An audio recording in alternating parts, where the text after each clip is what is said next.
Hello, it's Sarah K. Reese here. I've just got home from a full day of training around voice hearing and psychosis, and I'm absolutely over the moon about it. It was brilliant and incredibly useful. Because I work with both a voice hearing group and also a group for dissociation and multiplicity, I've really got a foot in both worlds, and I'm constantly pulling information from the treatment of psychosis or voices and the treatment of dissociative identity disorder and multiplicity dissociation, which are considered to be quite separate conditions, and putting it together and seeing what it looks like, because my personal experience and my experience as a peer worker has been that there's a lot of overlap between the two conditions. There's a lot of overlap between the experiences. There's plenty of people with a dissociative diagnosis that have clearly got psychotic symptoms, and vice versa. It seems it's extremely common for people with a psychotic diagnosis to have quite significant dissociative symptoms. Whether the two are separate processes that can coexist, whether the two are opposite ends of the same spectrum, or whether they are in fact different names for the same type of process is a whole nother ballgame. But certainly the two different groups seem to have a lot they can learn from each other, and techniques they can borrow from each other that people find effective, whichever diagnostic label they're wearing. So it was extremely interesting to be looking at things like profiling voices, which is pretty much the same as system mapping. So in voice profiling, you're looking at how many voices are there, when did they first appear, what kind of characteristics do they have, what sort of things do they say. In system mapping, you're looking at how many parts or alters are there, when did they first turn up in your life, what kind of characteristics or skills do they have, what sort of interests or needs, what sort of things do they say to you if they speak to you, or what sort of ways do they interact with the world if you're switching and they're coming out and doing their own thing. Which just seems to be an exceedingly similar process. And from my own perspective, I have obviously got parts, as I'm a person with multiplicity, but one in particular is a voice, and I've never switched. She's never come out. And so I've been quite intrigued by that and wondering just how different is the one from the other, and how much overlap is there in how you respond to multiplicity as to how you respond to voices. And so today I actually had a little bit of a chat to Rufus about my particular voice. So let me tell you about her. She doesn't have a name because in my system, whilst we all have our own individual names, we chose them ourselves, or we chose them for each other. And she just isn't like the rest of us. There's certainly a sense of an identifiable gender. There's a sense that she's she. She talks. She pretty much says mostly the one thing, which is, I hate myself, and she just says that on loop. She doesn't talk all the time. Generally when we're under some kind of stress, often the trigger seems to be around feeling ashamed, or feeling belittled, or doubting myself for some reason. So a lot of different things can set that off, unfortunately. That's a fairly easy emotion to make me feel. But that'll trigger her, and she'll just, in my head, say, I hate myself, and she'll say it with an incredible emotional weight. There's a real sense of anguish and desolation. And what she'll do is, if I can't settle her down, she'll loop, and potentially she'll loop for 3 or 4 days, where she'll just say, I hate myself, over and over and over again, with increasing degrees of intensity. And it becomes almost impossible to function. It's extremely hard to think straight or to go about my day with this going on in my head. Now, I've got a lot better at handling that experience than I used to be, which is that these days I discovered that if I talk back to her in a gentle way, in almost a maternal way, the way you would to a distressed child, she settles down. I can't have a conversation with her. The only thing she says is, I hate myself, with a few rare exceptions. But I can't sort of interact with her and have a two-way conversation. But she certainly reacts to me. If I get hostile with her, she amps and she gets more distressed. Whereas if I'm gentle with her, so one of the things I'll commonly say is, it's okay, we don't hate ourselves, we're just under a lot of stress at the moment. And if I can calm her like that, settle her down, she'll quieten off and give me a bit of space to think. Which is great, and that's been really useful. Last week was a bit of a rough week for me. I had a few things going on that kind of knocked me off balance a bit, and she really kicked in.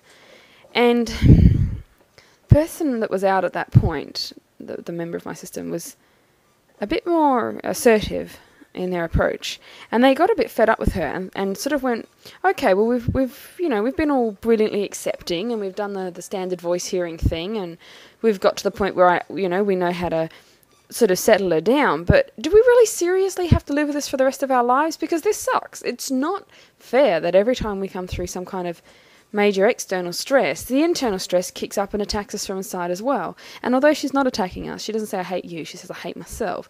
There's certainly a sense that this doesn't help the situation. It's extremely stressful to experience. So I was getting quite frustrated about that and going, why am I stuck with this? Am I stuck with this? Can we deal with this a different way? And their approaches to deal with it a different way weren't at all helpful, and she got quite agitated, and we spent a few days with a fairly noisy head. But the underlying thing of, like, at a certain point, acceptance becomes a kind of passive acquiescence, and I'm always cautious of that.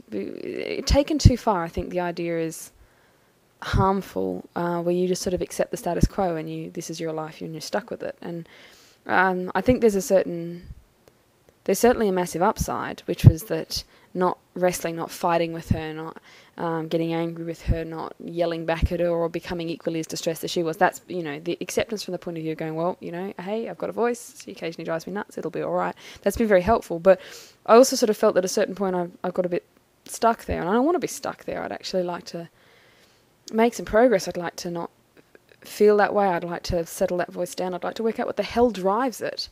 What's underlying it. So anyway, I was chatting a little bit to Rufus today, and he was talking about it, and he was sort of going for, well, can you engage with her in conversations? Going, no, I can't. It's a very one-way kind of thing. And it actually struck me when we were talking about it that although she is verbal in that she's talking to me, it's almost more that she's an infant, where the communication it's two-way, but it's very primitive from her end. So she's responding to me, but she's responding to me rather like a really distressed infant would. She screams, and if I settle her, if I do the right thing, if I work out whether she needs, food or comfort or whatever, then she settles down. But that's all I get. I get the distress, or I get settling. I don't get any kind of coherent, complex interaction where we can talk through what the hell's actually going on. And that really kind of gelled, the sense that this part, whilst they're saying things, they're actually very young. This voice is pre-verbal almost. And therefore it's very difficult to interact with them in that way. And anyway, so we kept talking a little bit, and he was asking, what sets that off, what sets her off.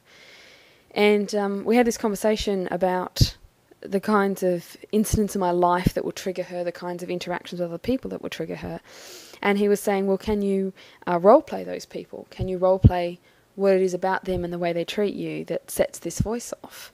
And I've really struggled with that. I really disliked that idea, the idea of taking on the characteristics of people I find make me feel ashamed or make me feel bad about myself. I didn't want to even pretend to be them for a minute. It felt really quite exposing. More than that, felt dangerous, which is a really silly idea because I'm into drama, and drama is about acting and putting those sorts of things on and then taking them off again. But it felt quite risky, and I also had the very strong feeling when we were talking that if I kept going down this conversation, I was aging down as we were talking, and I was switching to younger parts, and we were going to burst into tears any second now. But the conversation really got to me, and he was sort of saying, sometimes people that are able to set that stuff off in us, they have a characteristic that we've suppressed in ourselves. They have some kind of strength or some kind of aggression or an emotion that we've denied, something that we've cut off and suppressed that's actually feeding our voice. And when I did some more thinking about it, this voice expresses intense abandonment. This voice expresses the feeling of not being wanted and of not being good enough and of not being loved and of not feeling that we deserve to live, not feeling like I deserve to be loved and deserve to be safe and deserve to be protected, that I'm not wanted, which was a pretty strong feeling through a lot of my childhood.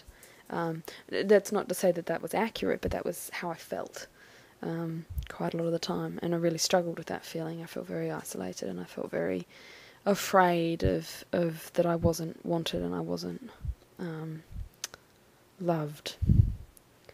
And so I was sort of starting to unpick that during the seminar today. In between listening, my brain was just firing off with fireworks going everywhere and connections left, right and centre, and the sense that this voice is a part of me that is cut off and profoundly unloved, and that's holding that memory of feeling not just unloved but unlovable and worthless and unwanted, and that saying I hate myself on a loop is their way of expressing that, and that what they need is actually to be loved, to be safe, and to be accepted and wanted and embraced, which is what I can feel myself wanting very much, that sense of being loved and protected. So I'm extremely intrigued by that, because that's a lot further than I've ever gotten, working out why this voice plagues me and what's going on with it and what I can do about it, and the idea of being able to unpick what's driving it, what emotional need it's expressing, or what cut-off part of me it's expressing, and potentially being able to resolve it and not be dealing with stressful days that also set off this loop in my head that drives me crazy. That's incredibly exciting, and I feel like I'm on the right path. I'm heading in a direction that's going to be really useful and really productive. So I'm incredibly excited, and I'm over the moon. And we did some voice dialoguing stuff, or rather Rufus and another member of the group did, and it was incredibly interesting to watch and to listen to and to look at, and learn bits and pieces about sub-personalities and their formation potentially, and how voices operate and how voices can be related to different life experiences and different relationships, how the entire construct of psychosis can be understood as an extremely creative way to engage difficult life problems that feel overwhelming, or alternatively to disengage from them and escape from them into your own kind of fantasy world. And the concept of dreaming, that psychosis is a dream. It was just absolutely fascinating, and I'm really looking forward to doing some more thinking about it and unpicking a few more bits and pieces. And I'm feeling incredibly optimistic that there's a lot of crossover information between voice hearing and dissociation and multiplicity and parts and alters, and how to navigate life, that are going to enrich both fields. I think it's really very much time to start putting some information together from these two different areas, and not just to support people with multiplicity or dissociation of voice hearing, but there's an awful lot of stuff here that is really universal to everyone, things that we all struggle with, not quite in this way necessarily, but at the heart of how to live, how to be true to yourself, how to find ways to meet your own needs and learn what they are, how to navigate conflicts between different needs, how to find ways of being in the world that are fulfilling and meaningful, and have a sense of purpose about them. These aren't just for sick people. These are for everyone. These concepts and ideas are universal, and I'm so excited about them. And I'm really, really looking forward to doing some more research and pulling some more information together. And I'm definitely planning to do a voice hearing talk here in South Australia soon, and sharing some information, particularly for family members who are often really left in the dark dealing with a family member with psychosis or multiplicity. It's a big thing to be dealing with, and they don't get a lot of support about it, and I'm very aware of that, because I get phone calls and emails about it. So yeah, I'm very excited about that. There's a lot of amazing stuff going on in these fields, and a lot of hope for people dealing with these things that have previously been told they can't get better, or they can't resolve them, or that health is about suppressing this stuff instead of dealing with it, or that meds are the only answer when they're not the answer for everyone. There's a whole new plethora of ways of looking at this and thinking about it and dealing with it opening up, and that is just incredibly exciting. If you ever get a chance to see Rufus May, I'd highly recommend it if you've got an interest in this field. Otherwise, he does have a website, and I'll post some links about that. Thanks for listening.